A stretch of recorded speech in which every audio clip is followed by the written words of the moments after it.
Bonjour à toutes et à tous, bienvenue dans ce webinaire sur la transmission et l'acquisition d'un portefeuille client. Aujourd'hui, j'ai le plaisir d'être accompagnée par deux juristes de la Fédération. Je vais commencer par les messieurs avec Marc Hendel, puisqu'il est en sous-effectif aujourd'hui, qui est juriste mandat intermédiation à la Fédération. Bienvenue Marc. Bonjour, bonjour à toutes et à tous. Et aussi, je suis accompagnée d'Eugénie Dourte, juriste fiscaliste à la Fédération. Bonjour Eugénie. Bonjour. Alors aujourd'hui, pour parler de ce sujet qui est un vaste sujet, on va d'abord commencer par le mandat et le respect de celui-ci sur la partie transmission. Marc, je te laisse y aller. Oui, avec plaisir. On va d'abord voir la transmission du portefeuille agent ensemble. En liminaire, je tenais à préciser que ce webinaire n'abordera pas la thématique précise du départ à la retraite. Si vous avez des interrogations à ce sujet, je vous invite à vous inscrire à la formation AGA, préparer son départ en retraite. Donc les prochaines sessions pour information prévues à Aix-en-Provence le 11 septembre 2025 et aussi en distanciel le 16 octobre 2025. Donc Aix-en-Provence le 11 septembre et en distanciel le 16 octobre. Et de toute façon, tout est sur notre site, sur la partie AGA Campus. Voilà, et ce que j'allais vous dire aussi, donc, mais non, il n'y a pas de souci. Mes collègues juristes en mandat et intermédiation et moi restons bien entendu à votre disposition si vous avez des interrogations, on pourra y répondre. Donc maintenant, rentrons dans le vif du sujet, donc transmission du portefeuille agent. Quelle que soit la cause de la fin du mandat, que ce soit une démission, que ce soit à la retraite ou une révocation même, la cessation d'activité entraîne classiquement soit une cessation de gré à gré entre l'agent sortant et l'agent repreneur, soit le versement d'une indemnité de fin de mandat, qu'on appelle aussi indemnité compensatrice, par la compagnie mandante. Là, il faut différencier en fonction des statuts dont dépend l'agent. L'agent qui dépend du statut 1949 a le choix. C'est un droit pour lui de choisir entre la cession en gré à gré ou l'indemnité compensatrice. C'est l'article 20 du statut 1949 qui indique l'agent général d'assurance qui, pour cause quelconque et même en cas de révocation, cesse de représenter une société d'assurance dans la circonscription déterminée par son traité de nomination, a le droit, à son choix, soit de présenter à la société un successeur dans un délai maximum de 2 mois, soit d'obtenir de la société une indemnité compensatrice des droits de créance qu'il abandonne sur les commissions afférentes au portefeuille de l'agence générale dont il est titulaire. L'article 21 du statut, lui, précise lorsque l'agent général ou ses ayants droit présente un successeur, il traite de gré à gré avec ce dernier. Pour le statut 1950, là c'est l'article 17 du statut qui précise la même chose en cas de cessation de fonction pour quelque cause que ce soit, l'agent général ou ses ayants droit ont droit à une indemnité due par la société. Toutefois, ce droit n'existe pas si la société a agréé le successeur présenté par l'agent. Et à ce compte-là, il faut traiter de gré à gré. Pour le statut 96, c'est présenté de manière un peu différente, c'est plus mis comme sous forme d'un droit, mais on précise bien que le mode de transmission de l'agence générale est par principe la cession de gré à gré, réalisée avec l'agrément par la société mandante de l'agent. C'est seulement si la cession de gré à gré ne peut pas se faire que la compagnie doit verser une indemnité compensatrice à l'agent sortant. Pour la cession de gré à gré, il faut avoir en tête que c'est la liberté contractuelle qui prime. Donc, que ce soit le montant de la cession, que ce soit les modalités de paiement, tout ça se règle entre les deux agents qui ont une totale liberté en ce sens. Sur le formalisme, on est sur un acte sous seing privé, donc qui est régi par les articles 1372 et suivants du Code civil. Donc, ce qu'il faut retenir, c'est qu'il n'y a pas besoin nécessairement de passer par un notaire pour faire la transaction. Sur le fait que la compagnie donne ou non son agrément, il faut savoir que c'est un droit discrétionnaire pour la compagnie. Donc, si elle refuse le repreneur, de l'agréé, elle n'a pas à motiver ou à justifier son refus. J'attire votre attention sur le fait que, parce que c'est source de litiges et de contentieux, l'agent repreneur doit bénéficier de ce qu'on appelle une information préalable. Les statuts de 96 prévoient, et je cite, « Les entreprises d'assurance s'engagent à ce que le nouvel agent général bénéficie d'une information préalable complète fournie par l'entreprise d'assurance mandante. L'agent général précédemment titulaire doit apporter toute information en sa possession, sans réserve d'aucune sorte. » Donc, vous avez à l'annexe 1 des statuts de 96 toute une liste d'informations. Donc, il s'agit d'un minimum d'informations devant être transmises. On peut bien sûr aller au-delà, mais c'est un minimum qui est impératif. Donc, dans l'annexe, vous pourrez voir qu'il s'agit de l'historique, la composition du portefeuille, notamment le pourcentage dans le chiffre d'affaires et le nombre de contrats souscrits par la famille ou les proches de l'agent sortant. Ça, c'est typiquement un sujet qui peut poser problème. Il y a les encaissements, revenus bruts et nets durant les 3 dernières années, résultats sinistres des 3 derniers exercices, situation économique et géographique, modalités de reprise de l'agence. Donc, ce qu'il faut retenir, c'est que c'est dans l'intérêt de l'entreprise d'assurance et dans l'intérêt de l'agent sortant. Il va sans dire que c'est dans l'intérêt aussi de l'agent repreneur d'avoir et de donner les informations, de fonctionner en toute transparence. Pourquoi? Parce que bien que le statut ne prévoit pas de sanctions à proprement parler de manière expresse, il faut savoir que l'agent repreneur qui serait déçu, qui estimerait que les informations n'ont pas été transmises, ont été passées sous silence, pourrait aller sur le terrain des vices du consentement.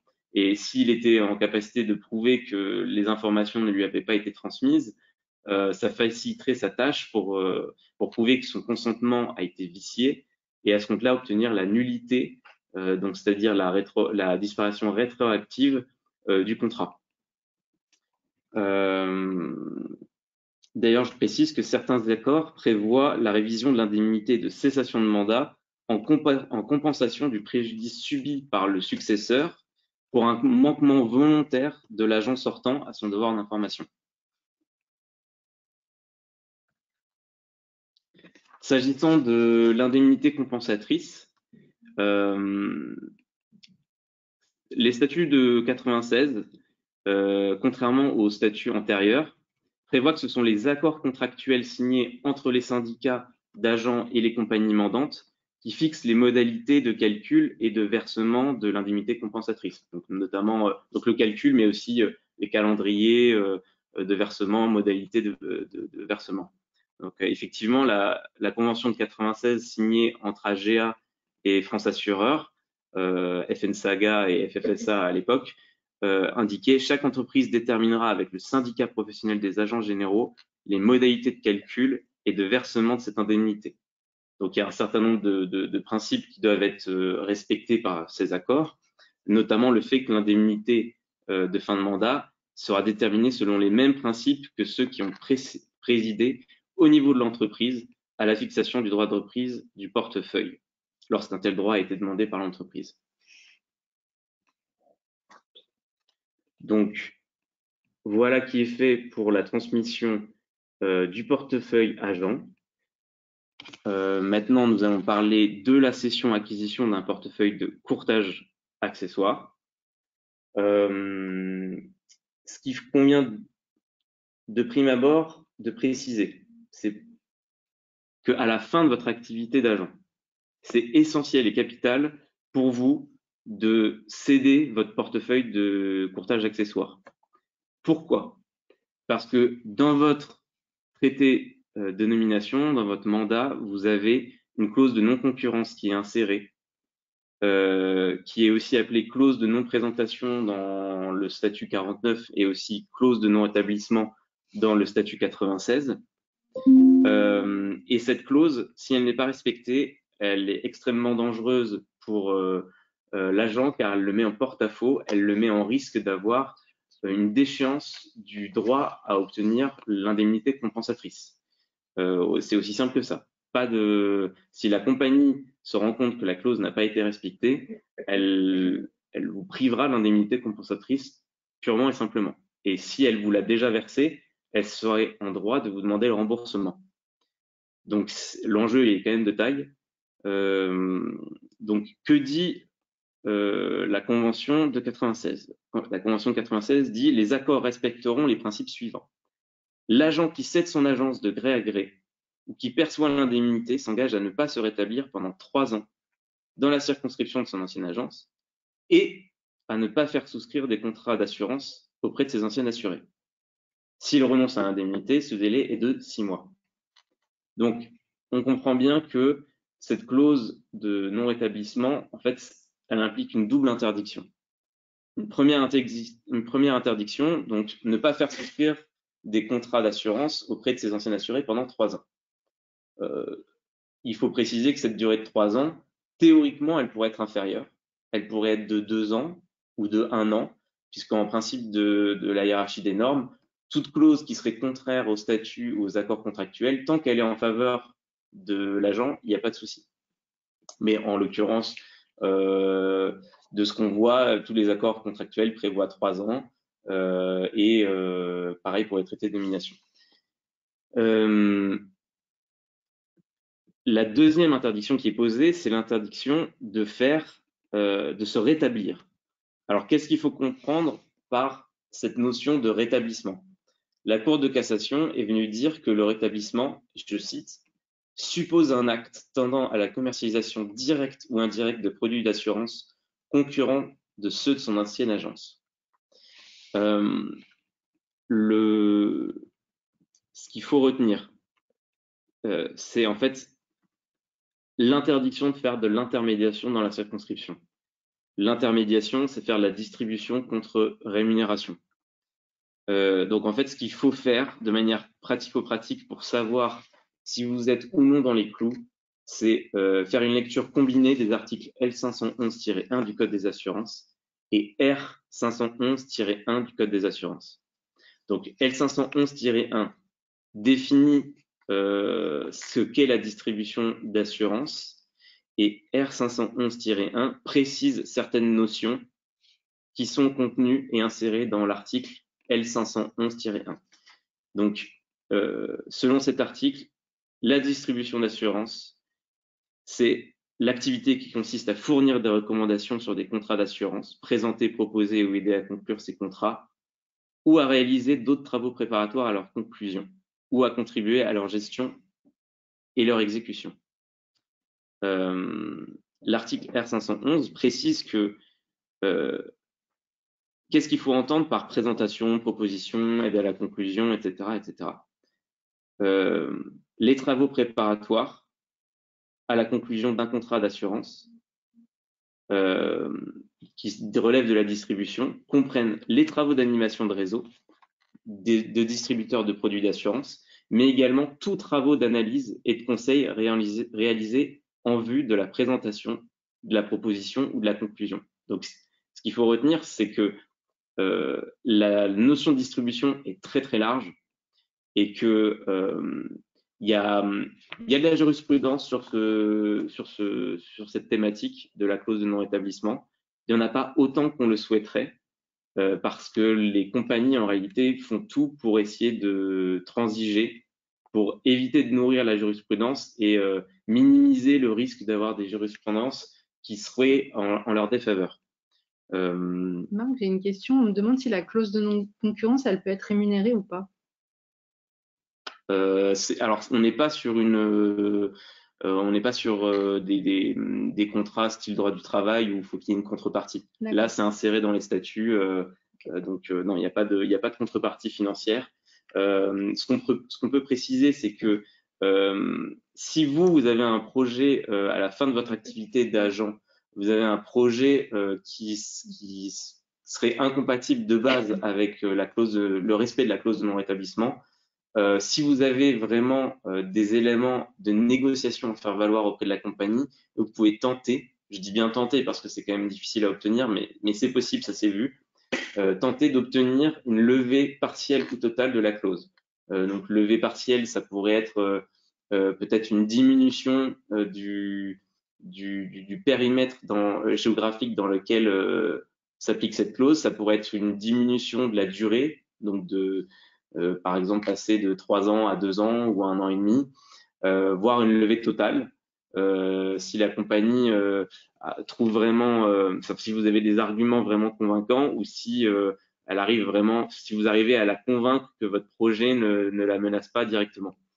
Donc il y a des choses qui sont possibles, qui sont comment dire, qui vous permettent de respecter cette clause. Par exemple, être employé dans une entreprise d'assurance, faire que de la gestion de sinistres de manière exclusive, ça c'est totalement permis puisque le code des assurances précise que la gestion, évaluation, règlement des sinistres de manière exclusive, ça c'est pas la distribution des assurances. Donc là c'est clair et net, on a un texte qui pose la règle. Donc là, vous mettez pas en porte-à-faux vis-à-vis de la compagnie, c'est sûr. Après, il y a des projets qui sont plus tendancieux. En tout cas, nous, on a souvent des agents qui viennent nous voir et qui nous posent des questions sur est-ce que j'ai le droit de faire une activité de conseil, une activité d'audit, etc. Moi, à chaque fois, ce que je leur dis, c'est concrètement, qu'est-ce que vous allez faire? Parce que ces notions peuvent être assez floues. Il faut vraiment regarder quelle serait la réalité de votre activité à ce moment-là. À partir du moment où vous faites des travaux préparatoires, où vous faites des analyses de garantie, etc., pardon, on est vraiment sur de la distribution d'assurance. Donc, méfiance, parce que ça arrive souvent qu'il y ait des agents qui nous contactent et qui se retrouvent en situation compliquée avec la compagnie. Alors, par rapport à ces situations compliquées, je me permets de te couper parce que j'ai plusieurs questions. On me dit, est-ce qu'un agent finalement qui préfère retourner au statut salarié ne peut plus du tout exercer son métier? Il faut savoir, est-ce que, par exemple, est-ce qu'il va avoir des notions de commercial, c'est ça? À mon sens, ça ne serait pas du tout sécurisant pour vous, pour un agent, de passer du côté obscur de la force, si je puis dire, et aller dans la compagnie à un poste d'inspecteur. Parce que le poste d'inspecteur, il y a une notion d'animation de réseau. Je pense que c'est plus être salarié de l'agence ou d'une autre agence. J'aurais plus ça en tête dans la question de l'agent. Alors là-dessus, comme je vous le disais, on n'a pas énormément de jurisprudence. Dans un ouvrage distribution d'assurance, banque et finance, il est indiqué une activité de courtier d'assurance de salarié chez un intermédiaire d'assurance ou un assureur serait-elle alors possible? Point d'interrogation, donc c'est typiquement votre question. Aucune jurisprudence n'est venue trancher précisément la notion de non-rétablissement dans ce cas. Si le statut de salarié reste envisageable avec prudence, bon, moi j'aurais tendance quand même à dire il faut quand même mesurer les risques. Est-ce que vous êtes prêt à voir votre indemnité compensatrice potentiellement sucrée pour un projet professionnel qui peut être changé, puisque il y a des domaines, comme je vous le disais, gestion exclusive de sinistres, ça pose pas de problème, formation, ça pose pas de problème. Vous vous installez dans une autre région qui ne recouvre pas la circonscription, ça pose pas de problème. Donc il y a des solutions. Après, c'est du cas par cas, donc je peux pas vraiment donner de réponse hyper affirmative, mais en tout cas, le statut de salarié, à partir du moment où il y a de la distribution d'assurance, ça paraît quand même dangereux. En tout cas, moi, je ne conseillerais pas à un agent par exemple, d'occuper le poste d'inspecteur agent réseau dans une compagnie d'assurance. Là, on me demandait même formateur en compagnie, ça c'est bon. Tu parlais de formateur. Oui, là, il n'y a pas de souci. La formation, on n'est pas dans la distribution, donc là, il n'y a pas de problème. Alors, j'en ai d'autres, excuse-moi, mais du coup, avant de passer au sujet suivant, est-ce que la clause de non-concurrence est définie par un rayon kilométrique à vol d'oiseau depuis l'adresse de l'ex-agence? Alors, souvent, ce qu'on voit dans les accords, dans les accords contractuels, c'est 50 km, un rayon de 50 km autour de l'agence. Mais en fait, ça, c'est le statut de 96 parle de circonscription. Donc, après, c'est à l'accord contractuel de préciser ce que recouvre cette notion de circonscription. Donc ça, c'est à voir dans votre contractuel. Après, on me demande, faut-il vendre son portefeuille de courtage accessoire avant de demander son IC en fin de mandat?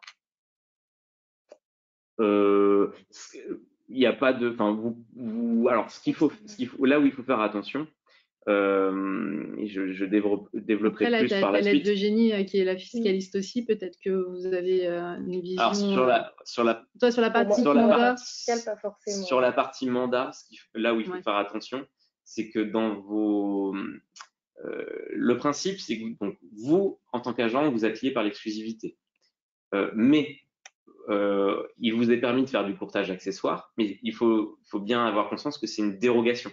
Donc, c'est pas, c'est une dérogation au principe et c'est très encadré. Et le statut 96 permet aux entreprises d'assurance et aux syndicats de négocier justement les règles relatives à l'exercice de votre courtage accessoire. Dans ces règles peuvent figurer le fait que vous devez, lors de la cessation de votre portefeuille de courtage accessoire, présenter en priorité le portefeuille à l'agent qui va reprendre le portefeuille agent. Donc ça peut être inséré dans votre contractuel et le non-respect de cette clause peut vous mettre en difficulté. Donc c'est ce que j'allais dire plus tard dans la suite du webinaire, au moment où j'allais aborder les étapes, les différentes étapes de la session, pardon. Il faut au préalable déjà bien prendre connaissance de votre contractuel pour savoir ce qu'il en est. Est-ce que vous êtes soumis ou non à ce type de clause? Alors, bien sûr, on me parle de passer d'agent à CGPI, c'est la même chose que pour la partie courtage. Et on me demande aussi, est-il possible d'être MIA d'un repreneur, sachant qu'il y aura plusieurs repreneurs? C'est technique. Hein. Alors, MIA, mandataire d'intermédiaire d'assurance. Le mandataire d'intermédiaire d'assurance est un intermédiaire, il est inscrit à l'ORIAS, il fait de la distribution d'assurance.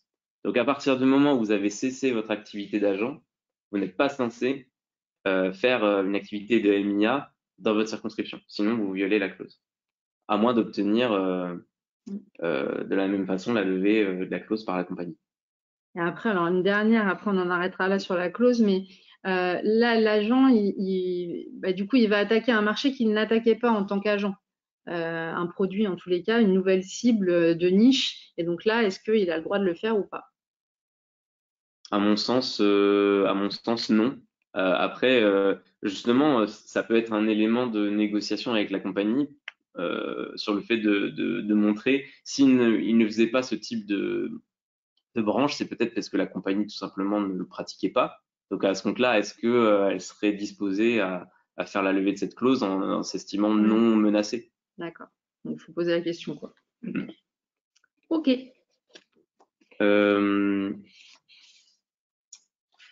Juste un rapide ajout, hein, donc pour la clause de non-présentation, donc l'équivalent de la clause de non-rétablissement, mais pour le statut de 49, c'est formulé de manière assez différente, mais la doctrine estime que cette clause de non-présentation est légèrement plus restrictive que la clause de non-rétablissement. Voilà. On avance. Est-ce que l'heure tourne? Oui. Je reviendrai aux questions sinon on peut. Ouais. Donc, on a vu pourquoi il fallait céder son portefeuille de courtage. Ah oui, question, je pose quand même ça là, parce qu'on a beaucoup d'agents qui nous posent la question, est-ce qu'on est censé respecter cette clause même si on fait une cession de gré à gré? Oui, c'est une clause qui est contenue dans votre contractuel, vous devez la respecter même si vous faites une cession de gré à gré, sinon vous vous exposez à des potentiels dommages et intérêts à payer à la compagnie.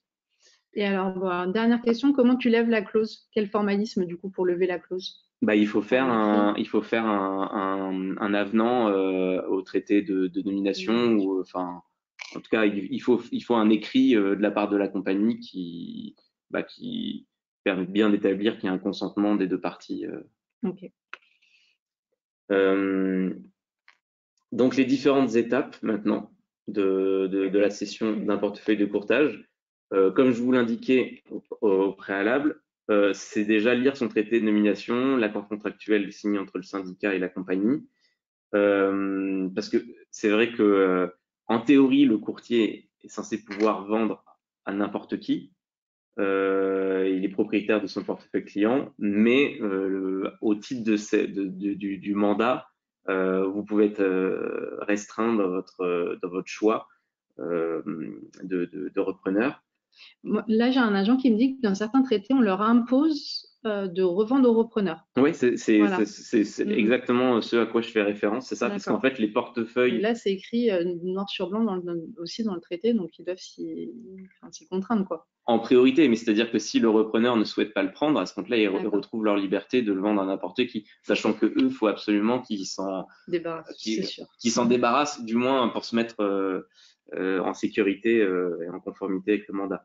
Mais ça s'explique en fait ce type de clause parce que les portefeuilles de courtage ont des clients qui sont maillés avec le portefeuille agent. Donc en fait, la compagnie, pour elle, mettre ce type de clause, c'est une manière de conserver les clients et de fidéliser les clients et minimiser le risque de départ.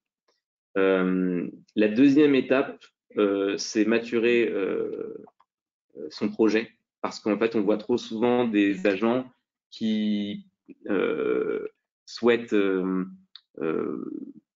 soit ils sont pressurisés par la compagnie pour le faire, soit ils voient une bonne opportunité dans la reprise d'un portefeuille de courtage accessoire.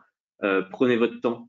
C'est pas enfin, ça peut être risqué, disons, de faire un achat ou une cession d'un portefeuille de 200 000 euros en une semaine ou deux, sachant qu'on l'a déjà vu à la fédération. Donc, prenez votre temps, essayez de temporiser pour vous faire accompagner, vérifier, bien relire, que vous n'ayez pas de surprise. Troisième étape, c'est l'accord de confidentialité qui peut vraiment sécuriser les parties, car il y a il y a un fort risque de non réussite des pourparlers. Donc, ça peut permettre de protéger les informations sensibles que le cédant ne voudrait pas voir dévoilées par l'acquéreur. Quatrième étape, le dossier de présentation. Donc ça, c'est ce qui va ou non donner envie au repreneur de reprendre le portefeuille. Donc vous devez indiquer un certain nombre d'informations, la date de création de cabinet, forme juridique.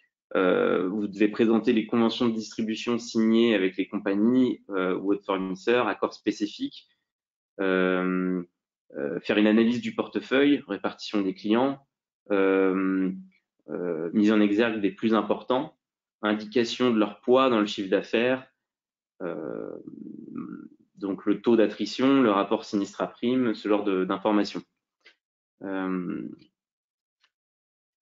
Donc c'est ce qui va permettre, ce dossier de présentation, d'avoir déjà la possibilité de mettre un prix de départ pour que les négociations puissent se poursuivre. Parce qu'après, on tombe dans l'étape 5, la lettre d'intention. Donc, c'est un document qui va marquer la ferme volonté d'acheter ou de vendre. Et pour faire ce document, il faut forcément qu'on ait une proposition de prix ou du moins les modalités qui permettront de fixer un prix. À ce stade, chacune des parties peut se délier. Il n'y a pas de valeur d'engagement, bien qu'il est déjà arrivé en jurisprudence que la lettre d'intention soit requalifiée en contrat. Donc, attention à ça. L'étape 6, c'est sans doute une des plus importantes, parce que si elle est bien réalisée, déjà, on peut s'éviter pas mal de mauvaises surprises. C'est ce qu'ils appellent les due diligence, donc les vérifications d'usage, toute une phase d'audit qui va permettre en fait au repreneur de vérifier que le dossier de présentation a été sincère et véritable, que les informations contenues se vérifient dans les faits. Donc, on peut penser à est-ce qu'il existe des procédures en cours avec des clients? Est-ce que les protocoles de distribution avec les fournisseurs sont intéressants, sont valides? Qu'en est-il du respect de la conformité sur le volet réglementaire? Parce que je vous rappelle que en tant que courtier, puisque l'agent général qui fait du courtage accessoire est un courtier, en tant que courtier, vous êtes légalement assujetti à la réglementation LCBFT, lutte contre le blanchiment des capitaux et financement du terrorisme. Vous avez tout un tas en fait de réglementations qui s'appliquent où vous n'avez pas le support de votre mandante et donc peut y avoir un fort risque de non-conformité. Et l'agent qui reprend un portefeuille de courtage accessoire, il peut avoir pas mal de travail de rattrapage de conformité à faire et ça nuit forcément à la rentabilité du portefeuille. C'est qui peut faire cet audit? C'est le repreneur directement Il peut y avoir des cabinets d'avocats. Ça peut être aussi fait par des structures du type Assurdeal. Après, tout va dépendre du montant du portefeuille de courtage accessoire. C'est sûr que si on est sur un montant de 50 000 euros, clairement, économiquement, ça vaudra sans doute pas le coup de passer par Assurdeal ou un gros cabinet d'avocats qui a pignon sur rue, qui est spécialisé dans le domaine.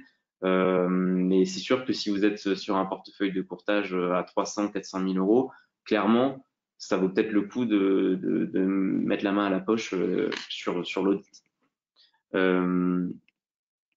Ensuite, là, il y a la promesse de cession, donc qui peut être soit une promesse unilatérale de vente qui engage le vendeur, promesse unilatérale d'achat qui engage l'acheteur, promesse synagmatique qui engage le vendeur et l'acheteur. Ensuite, il y a la signature de l'acte de cession. Donc, il faut obligatoirement que cet acte soit écrit. Souvent, il va être rédigé entre avocats et signé en présence des parties. Il doit y avoir un listing en fait des contrats qui sont concernés et signés pour voir si, voilà, bien préciser si on est sur une cession partielle ou totale. Et il faut absolument qu'il y ait une date d'effet de la cession qui figure, car ce sera le point de départ du versement des commissions. Et en étape 9, informer donc à la fois les clients, informer les fournisseurs, car la signature de l'accord de confidentialité ne va pas concerner les fournisseurs. Il faut être en capacité d'entrée de jeu d'informer donc les compagnies d'assurance du projet parce que il y aura pas forcément pas parce que des codes ont été ouverts qu'ils seront donnés forcément aux repreneurs. Et aussi informer CGPA parce que donc à la fois pour l'acquéreur et pour le cédant, ils ont tous les deux l'obligation d'informer CGPA ou n'importe quel assureur RCP. Après, c'est vrai que dans les faits, pour les agents, sur la partie agent du moins, 95% des agents sont chez CGPA. Après, pour le courtage, c'est moindre. Mais en tout cas, voilà, le principe, c'est que l'acquéreur doit déclarer son nouveau risque dans les 15 jours qui suivent l'événement. Ça, c'est l'article L113-2 du Code des assurances qui dit que l'assuré a l'obligation de déclarer en cours de contrat les circonstances nouvelles qui ont pour conséquence soit d'aggraver les risques, soit d'en créer des nouveaux et rendre de ce fait inexactes ou caduques les réponses faites à l'assureur, etc., etc. Donc, l'assuré doit par lettre recommandée ou par envoi recommandé électronique déclarer ces circonstances à l'assureur dans un délai de 15 jours à partir du moment où il en a eu connaissance. Et pour le cédant, il doit aussi déclarer il y a une diminution du risque, voire une disparition du risque en cas de cession totale.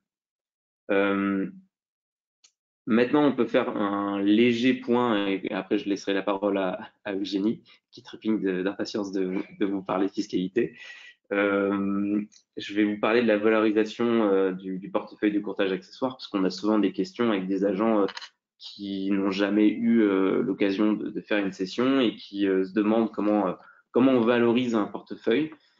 Il existe de très nombreuses méthodes, mais pour les petits portefeuilles comme ceux des agents, parce qu'en général, ça ne représente pas une grosse partie de leur chiffre d'affaires global.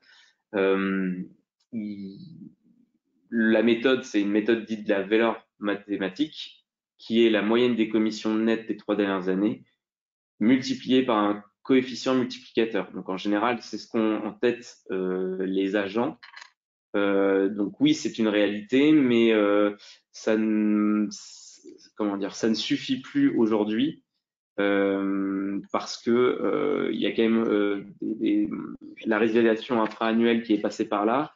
Il y a tout un tas d'éléments qui font que il faut aussi prendre en compte la nature et la qualité des contrats qui composent ce portefeuille de courtage. Donc, dans les facteurs qu'on peut retenir pour faire une bonne évaluation et, on va dire, pondérer la valeur mathématique que vous pourriez obtenir avec cette multiplication, il y a entre autres la durée moyenne de détention par typologie de contrat et de client, le rapport sinistre sur prime, la durée restant à courir sur certains types de contrats, le taux d'attrition, donc le nombre de clients perdus sur le nombre de clients total, répartition entre particuliers, professionnels, entreprises, la santé financière des entreprises qui composent le portefeuille, surtout si elles représentent un gros pourcentage du chiffre d'affaires. On en parlait tout à l'heure, il y a la conformité ou la non-conformité en fonction de ce qu'a fait l'ancien courtier. Il y a également la taille du portefeuille en fonction de est-ce que le repreneur sera vraiment en capacité d'emmagasiner cette charge de travail supplémentaire. Il y a le taux de résiliation, la durée moyenne de détention par rapport à la moyenne du marché, le nombre de fournisseurs aussi, le poids du portefeuille chez certains d'entre eux, les acquisitions réalisées depuis moins de 3 ans. Enfin bref, il y a tout un tas de facteurs qui peuvent influencer et la valorisation du portefeuille. Juste pour information, à titre purement indicatif, le coefficient pour les contrats dommages, en général, ça va aller de 1 à 2,5. Et après, pour tout ce qui est assurance des personnes, on est plutôt sur 2 à 3. On me demande une moyenne. Là, pour le coup, on ne peut pas répondre à cette question. Comme je vous l'indiquais, il y a beaucoup de critères qui rentrent en jeu, la situation géographique. Enfin, ce qu'il faut regarder pour vous, comment dire, c'est sûr que le repreneur va chercher à minoriser, à avoir un prix le plus bas possible, mais lui, il faut qu'il regarde son potentiel du portefeuille de courtage et vraiment la conformité aussi, parce qu'on a aussi beaucoup d'agents qui pratiquent le courtage accessoire qui disent à la fédération moi, je vais arrêter le courtage parce que c'est trop de conformité, c'est trop de difficultés au quotidien. Tout ça, c'est clairement à réfléchir et c'est des choix très personnels sur lesquels on ne peut pas avoir de prise. Ok. Merci Marc. On va peut-être passer à la fiscalité avec Eugénie maintenant, parce que j'ai déjà eu des questions. Donc, Alors, moi, concrètement, je vais vous parler, donc ça va plus être en 2 parties. Donc, déjà, au début, on va parler plutôt de ce qui est formalisme de l'acte, donc l'acte de cession en soi, avec notamment les droits d'enregistrement. Et ensuite, on parlera d'un de vos sujets préférés, donc les exonérations lors de la cessation d'activité. Donc déjà, pour commencer sur le formalisme de cet acte. Donc la cession de gré à gré d'un portefeuille d'agence, ça va être un contrat qui a comme objet une clientèle civile. Donc en fait, on va avoir plusieurs choses qu'on va respecter dans ce contrat. Donc sa validité va être subordonnée déjà au consentement régulier des parties. Donc ça semble évident. Ensuite, il faudra l'existence évidemment d'un prix et d'un transfert de propriété, donc le moment où l'acquéreur va entrer en jouissance, justement, Marc en parlait, notamment au niveau des commissionnements. Et ensuite, on aura la fixation d'un prix de cession qui sera librement négociable entre les parties.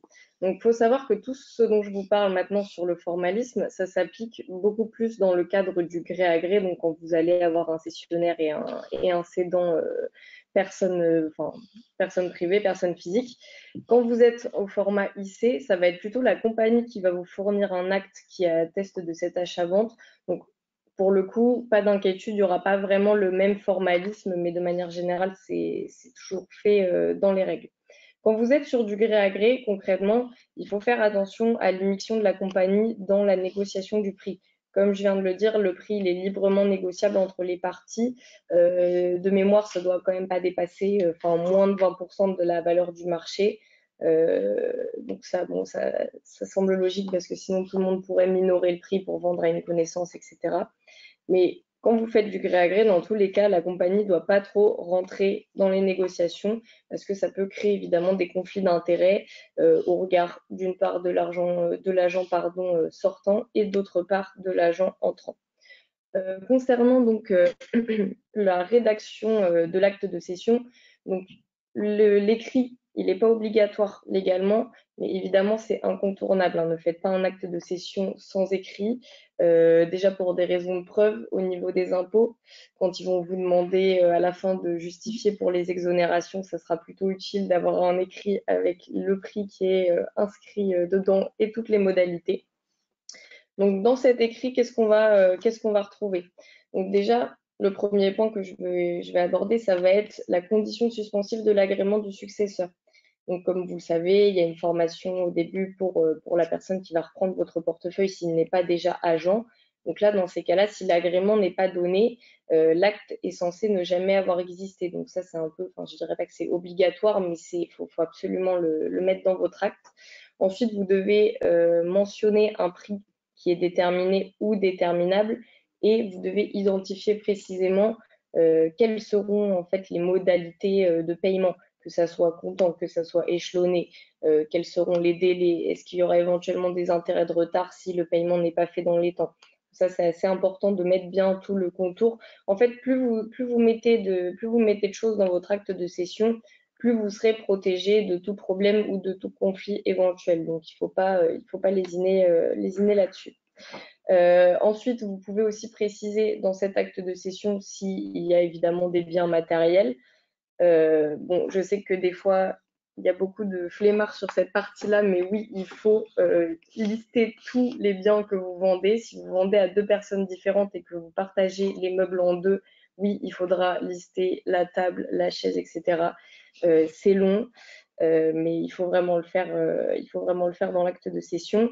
Et éventuellement, si vous avez un local professionnel ou un droit au bail, ça, il faut également l'indiquer dans l'acte de cession. Dans tous les cas, si vous avez besoin d'un modèle, nous, on en a un au niveau d'AGA. Donc, vous pouvez soit taper sur le site modèle d'acte de cession gré à gré. Et si vous ne le trouvez pas, envoyez-nous un message ou un petit mail et nous, on s'occupera de vous l'envoyer. Quand vous allez être dans ce format gré à gré toujours, on aura une taxe qui va s'appliquer, donc c'est les droits d'enregistrement. Donc ces droits d'enregistrement, ça concerne concrètement soit si vous vendez votre portefeuille, soit si vous vendez les parts de votre société en gré à gré. Donc ces droits, ils vont être perçus au moment de la présentation des actes à la formalité. Donc concrètement, vous allez au centre des impôts pour enregistrer l'acte et à ce moment-là, vous allez devoir payer les droits. À compter de la date de signature de l'acte, vous avez 1 mois pour procéder à cet enregistrement. Donc là, dans votre centre des impôts de rattachement, hein, celui du portefeuille, quoi. Et de manière générale, c'est l'acquéreur qui doit régler ses droits. Évidemment, c'est possible par convention entre les parties de faire en sorte que ça soit le cédant qui prenne en charge le paiement de ses droits, mais de manière générale, c'est toujours l'acquéreur qui vient les payer. Donc, concernant les taux, c'est le tableau que je vous ai mis dans la slide. Donc, c'est entre 0 et 5%, sachant que sur les 23 premiers 1000 euros, c'est à 0%. Et tout ce qui est au-dessus, après, donc, il faut prendre les totaux sur la dernière colonne à droite pour bien voir. On a des exonérations, enfin une exonération particulièrement de droits d'enregistrement qui est possible. Donc cette exonération, c'est celle qui est prévue au 732 ter. C'est un abattement fixe de 500 000 euros, donc sur la valeur soit du fonds que vous vendez, soit des titres. Donc, par exemple, si vous bénéficiez de l'abattement et que vous vendez 500 000 euros, vous n'aurez pas de droit d'enregistrement à payer. Donc, il y a des conditions, hein, évidemment, pour bénéficier de cette exonération. Déjà, pour préciser, à titre liminaire, vous pouvez utiliser une seule fois l'abattement entre un même cédant et cessionnaire. Donc, vous ne pouvez pas, si vous vendez plusieurs fois d'affilée, par exemple entre un père et son fils qui voudraient vendre des morceaux de portefeuille, c'est une seule fois et il n'y a pas de question de reliquat. Si vous avez vendu pour 200 000 et que vous utilisez l'exonération, après, vous ne pouvez pas la réutiliser avec la même personne une deuxième fois. C'est une seule application. Dans les conditions, donc c'est plusieurs personnes qui peuvent en bénéficier. On a soit un salarié en CDI qui serait à temps plein depuis minimum 2 ans dans vos effectifs, sachant que, attention, il doit être présent dans vos effectifs à la date de cession. Donc en fait, il faut que son contrat de travail s'arrête à la limite le lendemain de la date de cession. Mais si le contrat de travail s'arrête quelques jours avant et que vous faites la session juste après, ça ne fonctionne pas. Donc ça, il faut bien faire attention parce qu'on a beaucoup de gens qui se font avoir sur ce point-là. Donc c'est pour ça que c'est important de le préciser parce que c'est quand même dommage de ne pas pouvoir en bénéficier pour ça. Ensuite, si vous avez un apprenti pareil qui est là dans les effectifs au jour de la session, il n'y a pas cette condition de présence depuis 2 ans, donc ça c'est plutôt sympa. Et après, pour des proches, donc conjoints, partenaires de Pacs, ascendants, descendants en ligne directe ou éventuellement à vos frères et sœurs, donc ça vous pouvez bénéficier aussi de l'abattement. Sachant qu'après, il y a des conditions de détention pour pouvoir en bénéficier également. Donc vous, celui qui cède doit détenir depuis au moins 2 ans soit le portefeuille, soit les parts. Et après, la personne qui reprend, elle doit poursuivre l'activité pendant 5 ans. Si jamais vous ne respectez pas ces règles-là, vous allez devoir rembourser tout simplement les droits d'enregistrement. Donc c'est quand même un peu dommage. Les droits d'enregistrement, on me demande s'ils sont à la charge du vendeur ou de l'acheteur. Du coup, à la charge de l'acheteur, et si jamais vous pouvez faire une convention entre vous qui échange le paiement des droits, c'est pas figé. Une dernière petite précision, bon, je l'ai mis en tout petit en bas. Si jamais vous achetez en ZFRR, donc c'est les zones France Ruralité Revitalisation, vous pouvez avoir une petite réduction de droits de 3% à 1% sur la première tranche. Donc attendez, je vais remettre le tableau. Donc c'est sur la première tranche, là vous voyez la première colonne droit budgétaire 2%. Celui-là est exonéré. Donc sur cette tranche-là, vous payez 1% au lieu de 3%. Bon, c'est toujours ça de prix. Ensuite, donc maintenant qu'on a fini sur la formalité, sur le formalisme et les droits d'enregistrement à payer, on va parler donc de la fiscalité des agents généraux, donc notamment lors de leur cessation d'activité. Donc là, on va faire en 2 parties. La première partie, ça va être si vous êtes à l'impôt sur le revenu, donc les BNC. Et la seconde partie, après, je parlerai un peu de l'impôt sur les sociétés. Donc, si vous êtes à l'impôt sur le revenu, donc des bénéfices non commerciaux, si vous vendez votre portefeuille, ça va être une plus-value professionnelle. Donc, concrètement, on va prendre le prix de vente moins le prix d'achat, ça va nous donner une plus-value. Et cette plus-value-là, donc attention, ça ne passe pas au barème progressif de l'impôt sur le revenu. C'est un régime à part, c'est les plus-values professionnelles. Et dans ce cas-là, le régime, il est à la flat tax de 30%. Donc j'ai précisé en dessous, c'est 12,8% d'impôt sur le revenu, puis 17,2% de prélèvements sociaux. Je le décompte maintenant parce que ça aura son importance par la suite. Pour déclarer, évidemment, formulaire 2035, ça normalement c'est votre comptable qui s'en occupe. Et après, je vous expliquerai plus précisément si vous avez un régime d'exonération. Alors, il y a une différence entre le statut 49 et sur les histoires des plus-values, l'exonération, ou pas du tout? Parce qu'on me pose la question, non, on me posait la question des plus-values en cas de gré à gré. Sous le statut 49, c'est la même chose pour tous? Le régime fiscal reste le même. Il n'y a pas de rétroactivité du régime fiscal. S'il y a un changement de loi, ça part à compter de la date. Ok, merci. Ça n'en fait pas. Donc là, je vous ai fait un petit tableau donc avec les différents régimes d'exonération possibles, sachant que la colonne qui est tout à droite, je ne vais pas forcément l'évoquer parce que c'est quelque chose qu'on voit vraiment pas beaucoup étant donné les montants. Donc je vous l'ai quand même mis comme ça, vous l'aurez à l'écrit. Et si vous avez plus de questions, n'hésitez pas à m'envoyer un mail là-dessus. Donc, on a deux régimes principaux qui vont s'appliquer lors de votre cessation. Je ne les ai pas mis dans l'ordre d'ailleurs. Le premier régime donc, qui trouve à s'appliquer de manière générale, c'est le régime Sarkozy. Donc, ce régime Sarkozy, ça permet une exonération soit partielle, soit totale de la totalité de la flat tax, donc les 30%, les 12,8 et les 17,2. Donc, c'est plutôt intéressant. Pour avoir cette exonération, vous devez avoir rempli quelques conditions. Donc déjà, vous devez avoir exercé votre activité depuis au moins 5 ans à la date de la cession. Et petite particularité, il ne faut pas avoir vendu des petits morceaux de portefeuille dans les années précédentes. Il faut attendre 5 ans. Si vous voulez faire deux ventes, il faut attendre 5 ans entre les deux parce que concrètement, l'administration fiscale, si vous faites des petites ventes, ils vont dire que vous essayez de minorer votre prix de vente pour rentrer dans l'exonération. Donc là, en ce moment, ils sont plutôt au taquet là-dessus.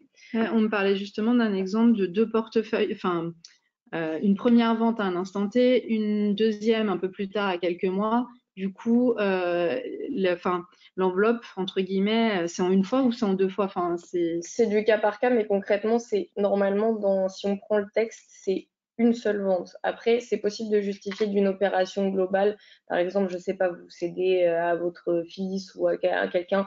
S'il y a quelques mois d'écart, encore une fois, s'il n'y a pas de réponse fixe, c'est du cas par cas, mais c'est possible de le justifier. Mais par exemple, si vous vendez le 1er janvier 2024 et qu'après vous revendez le 1er janvier 2025, c'est fichu. Et si vous vendez à des personnes différentes, pareil, c'est fichu. Il faut que ça ait une certaine cohérence parce que sinon, au niveau de l'administration fiscale, ça passe pas. Évidemment, quand vous avez ce genre de situation, n'hésitez pas à nous contacter directement. Moi, comme ça, je pourrais voir comment faire. Du coup, la cession, elle doit porter donc soit sur la totalité d'une entreprise individuelle, soit sur une branche complète d'activité autonome, sachant que les branches complètes, ça peut être soit courtage agent, soit vie IARD, soit deux agences géographiquement distinctes. Si vous ne rentrez pas dans ces clous-là, ça c'est pas considéré comme une branche d'activité. Il faut que ça soit autonome, il faut qu'on puisse dire qu'on peut séparer comptablement les deux branches. Ensuite, ça sera donc une exonération qui va dépendre de votre prix de vente. Donc, soit vous êtes en dessous de 500 000 et là, c'est exonération complète, soit vous êtes entre 500 000 et 1 million d'euros. Là, on va appliquer une petite formule et on aura un pourcentage de votre plus-value qui sera exonéré. Et si vous êtes au-dessus de 1 million d'euros de prix de vente, là, il n'y a pas d'exonération. La bonne nouvelle, c'est que si vous ne rentrez pas dans le Sarkozy et que vous partez à la retraite, mais je précise, le Sarkozy, il n'y a pas de condition de retraite. On me le demande souvent, mais il n'y a pas, si vous ne partez pas à la retraite, ça ne change rien. Si vous arrêtez, que vous voulez faire boulanger, ça fonctionne.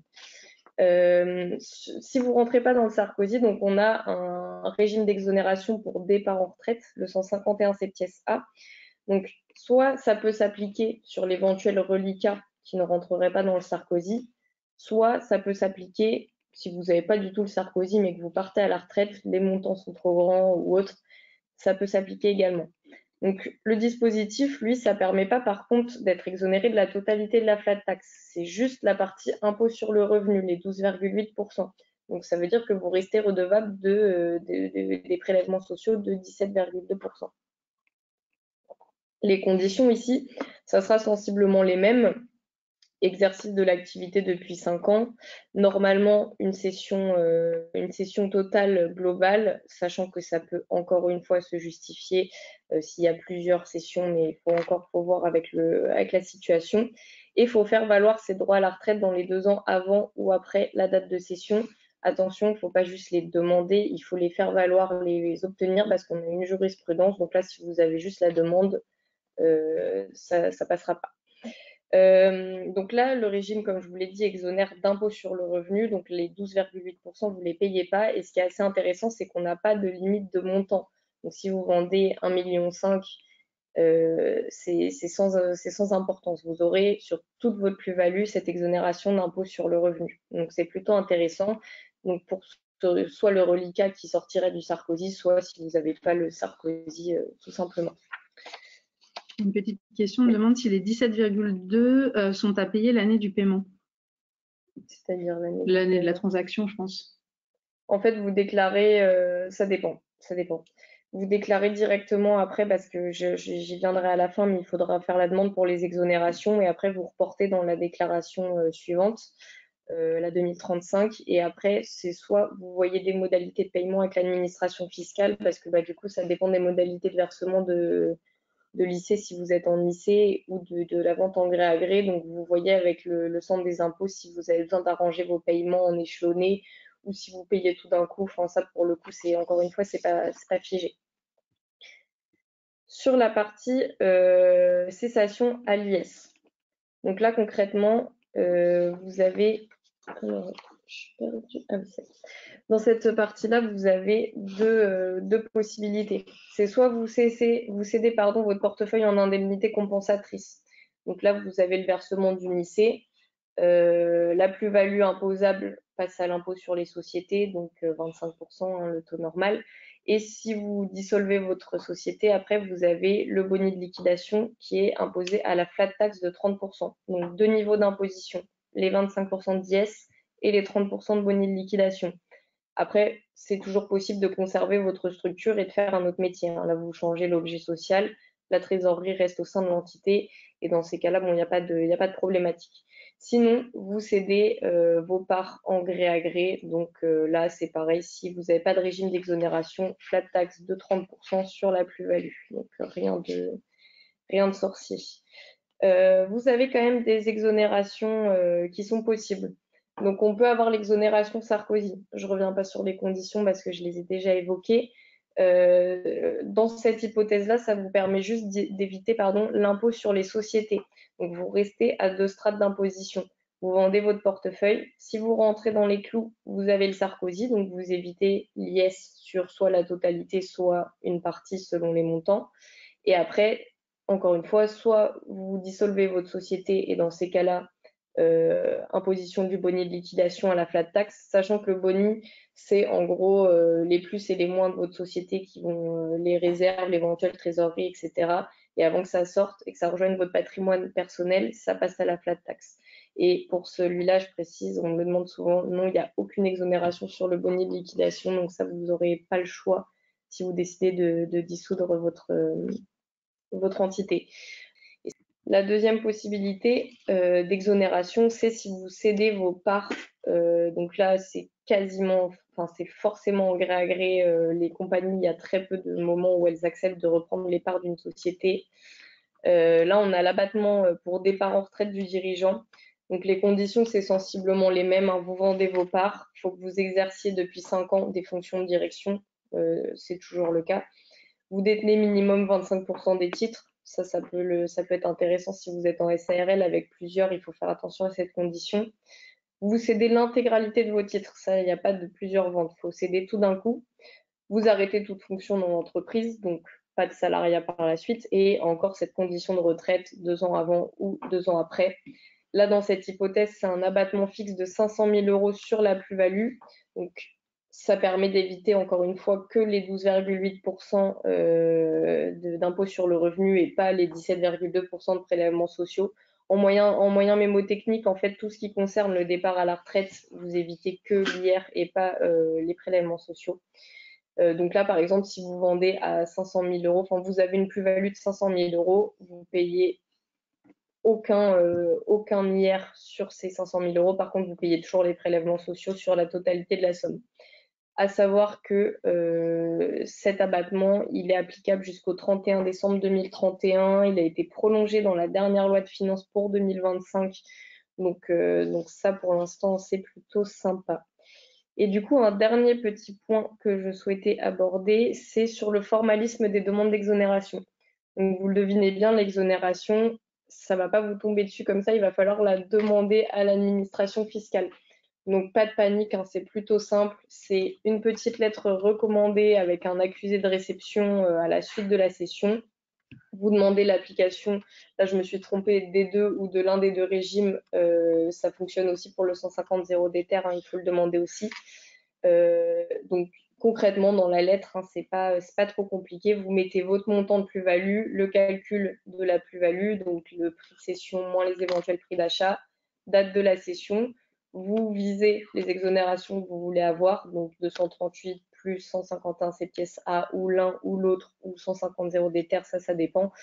Et après, vous confirmez bien que vous remplissez toutes les conditions. Donc, enfin, ça sert à rien de raconter votre vie dedans non plus, mais vous justifiez que vous avez bien exercé depuis 5 ans, que vous partez bien en retraite, que vous avez, s'il y a une branche d'activité, vous justifiez la branche d'activité, etc.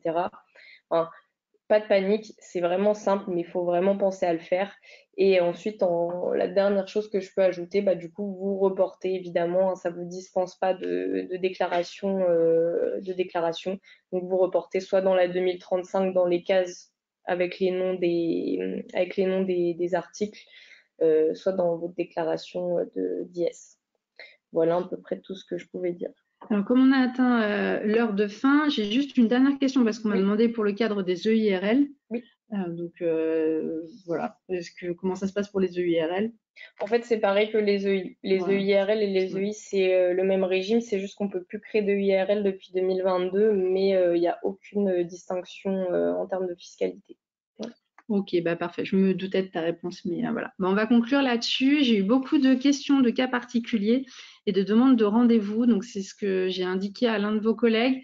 Si vous souhaitez aborder ce sujet-là, les sujets fiscalité notamment, d'un point de vue individuel avec des vrais cas concrets, il n'y a pas de souci. Eugénie et Christopher Harold Constant sont à votre disposition. Vous aurez les coordonnées sur notre site. En tous les cas, on vous remercie d'avoir été très nombreux ce matin pour ce webinaire.